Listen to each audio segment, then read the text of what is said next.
이지러진 달이 차오르듯 사그라들었던 소문이 다시 수면 위로 떠올랐습니다. 그 안에 가면 유리, 땅바닥에 유리 되겠어요. 그게 뭐인데? 전혀 못해. 옛날. 있긴 있을 거예요. 어디 감싸놨지 싶어. 혹여나 들킬세라 쉽게 찾을 수 없는 곳에 꽁꽁 감춰놓았다는 그것. 비밀의 실마리를 풀 열쇠를 가졌다는 사람을 수소문 끝에 만났는데요. 대체 이 남성이 알고 있다는 소문의 진상은 무엇일까요?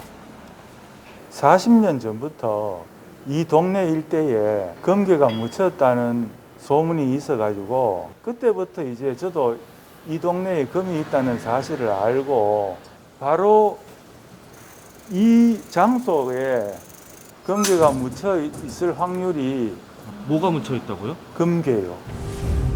평범해 보이는 이 건물 아래에 금괴가 묻혀 있다는 믿을 수 없는 이야기. 그 소문의 끝을 따라가 봤습니다.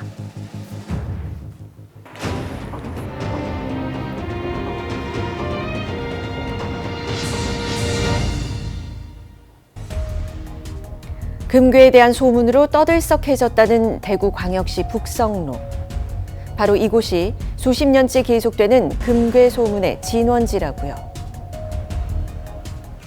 실체는 저희들이 눈으로 보지 못했지만은 추정컨대 약 한 200kg 정도 생각하고 있습니다. 한두 개도 아닌 무려 200kg의 금괴가 있다는 얘기. 대체 그 가치는 얼마나 되는 걸까? 이게 1kg 골드바입니다. 1kg 금괴 한 개의 가격은 8,800만 원. 200kg 같으면 1kg짜리가 200개 있다는 거예요. 200개의 금괴가 있는 게 사실이라면 176억 원을 호가하는 금괴가 주인을 잃은 채 땅속에 깊숙이 묻혀 있다는 얘기입니다.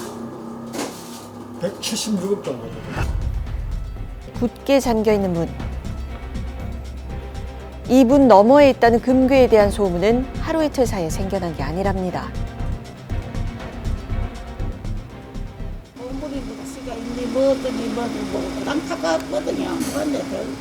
보물 종류를 땅에다 묻었다 하는 데가 북성로 어디에 있는데 어딘지 몰라요. 내가 금괴가 딱 하는 건 사실은 아니라 일본서 찾으러도 하면 왔다 갔다 가더라고. 금괴가 있다고 지목된 장소 부근에서는 40년 전 일본인들이 무단으로 보물을 발굴을 시도하다가 발각된 사건도 있었는데요.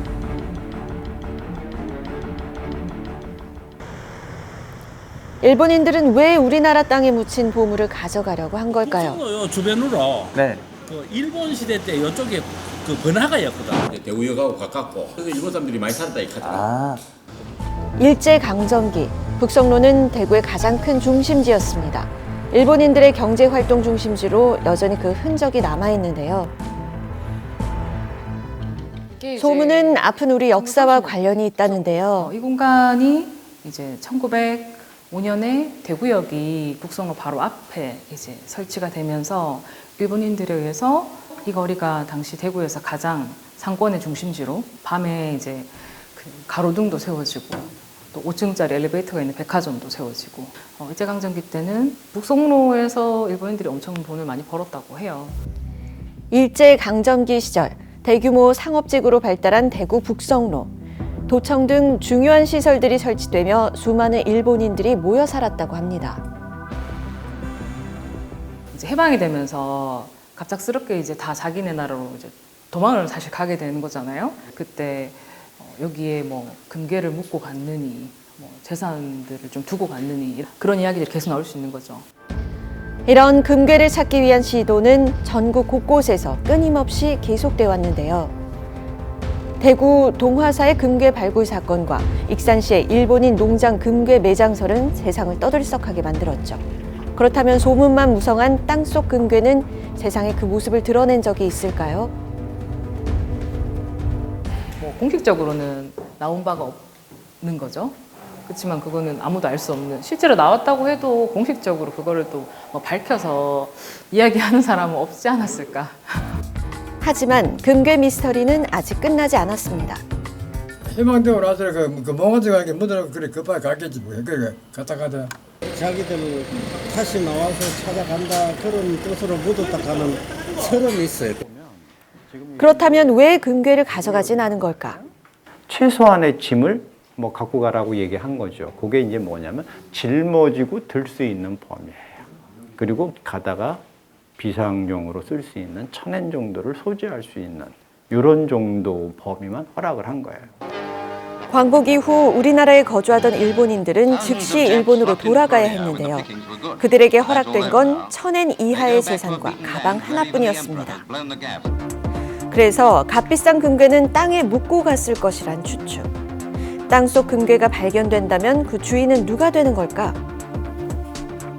만약 금괴가 정말로 실제로 발견된다고 한다면 금괴의 소유권을 주장하는 제3자가 나타나지 않는 이상 금괴의 발견자 그리고 금괴가 묻혀있는 땅의 소유자가 절반씩 5대5로 나눠서 소유한다고 보시면 될 것 같습니다. 다만 그 일제강점기 시대 때 일본인이 소유했던 금괴라는 사실이 확인된다고 한다면 그것은 국가 소유로 보는 것이 맞을 것 같습니다.